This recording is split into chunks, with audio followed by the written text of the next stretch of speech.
বলা হচ্ছে যে ঘৃণা বিদ্বেষ কিংবা প্রতিহিংসা পরায়ণ রাজনীতির যে বৃত্ত আমরা দেখে এসেছি সেই বৃত্ত থেকে রাজনৈতিক দলগুলোকে বেরিয়ে আসতে পারবে, তাদের চরিত্র কতটা পরিবর্তন হবে?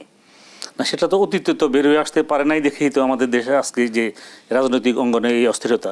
আপনি দেখেন, আপনি এই প্রশ্নটা আমাকে করেছিলেন, আমি উত্তর দিতে পারি নাই, বা বলেছিলেন যে পরবর্তীতে বলবেন যে আমাদের দেশে যে যে রাজনৈতিক বিরোধ, কেন রাজনৈতিক বিরোধ, যে একটা সরকারের মেয়াদ অবসান পরবর্তী কোন ধরনের সরকারের অধীন নির্বাচন অনুষ্ঠিত হবে, এটা ইট ইজ দি অনলি যে পলিটিক্যাল যে এই ডিবেট।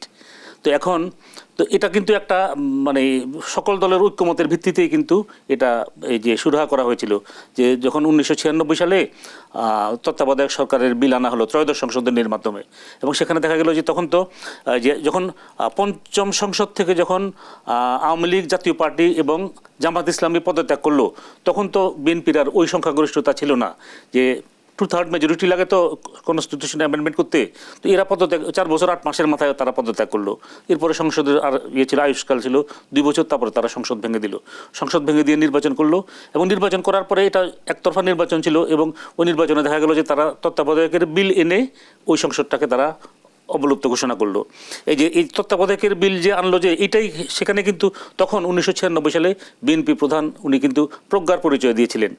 উনি যদি ধরেন আপনি দেখেন ওই তখন কিন্তু আমার ছিল এই যে পোস্টিং ছিল ইলেকশন কমিশনে।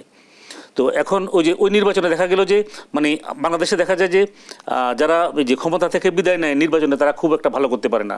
কিন্তু আমরা দুটো ইনস্টেন্স দেখেছি। একটা হচ্ছিল যে পঞ্চম সংসদ নির্বাচন, সেখানে পূর্ববর্তী সরকার হচ্ছিল নির্বাচনের অব্যবহিত পূর্বে যে সরকার ছিল সেটা হচ্ছিল জাতীয় পার্টি এরশাদ সরকার, এবং ওই নির্বাচনে দেখা গেল যে একদম চরম প্রতিকূল অবস্থার মধ্যে নির্বাচন করে এরশাদের দল 35টা আসন প্রাপ্ত হয়েছিল, এবং এরশাদ সাহেব নিজে কিন্তু 5টা আসন থেকে, মানে এটা হচ্ছিল উনি কারান্তরীণ থাকা অবস্থায় 5টা আসন থেকে প্রতিদ্বন্দ্বিতা করে 5টা আসন থেকে বিজয়ী হয়েছে, এবং তার স্ত্রী 2টা আসন থেকে প্রতিদ্বন্দ্বিতা করে 2টা আসন থেকে কিন্তু বিজয়ী হয়েছে। তো এটা হচ্ছিল এটা কি কেন সম্ভব হয়েছিল, যে এরশাদ তো সেফ এক্সিট নিয়েছিল। সেফ এক্সিট মানে হচ্ছিল নিরাপদ প্রস্থান। তো তিনি যাই হোক যে চাপে পড়েও হোক ক্ষমতা হস্তান্তর করে তিনি এই অন্তর্বর্তী সরকারের অধীন বা অস্থায়ী সরকারের অধীন ক্ষমতা ন্যস্ত করলেন, এবং ওই অস্থায়ী সরকারের অধীন নির্বাচন অনুষ্ঠিত হলো। ঠিক আমরা দেখেছি যে 96-তে তারা যে আন্দোলনের মুখে তারা এই বিএনপি বিলটা এনে তারপরে তারা তত্ত্বাবধায়ক সরকারের অধীন নির্বাচন করলো, এবং ওই নির্বাচনে আপনি দেখেন ওই নির্বাচনে কিন্তু বিএনপি 116টা আসন প্রাপ্ত হয়েছে, আর আওয়ামী লীগ প্রাপ্ত হয়েছে হলো 146টি আসন। তাহলে ওই নির্বাচনে কিন্তু আওয়ামী লীগ কিন্তু এককভাবে সরকার গঠনের জন্য সংখ্যাগরিষ্ঠতা প্রাপ্ত হয় নাই। আওয়ামী লীগ এগুলো নেপথ্যে জাতীয় পার্টির সমর্থন নিয়ে আওয়ামী লীগ সরকার গঠন করলো।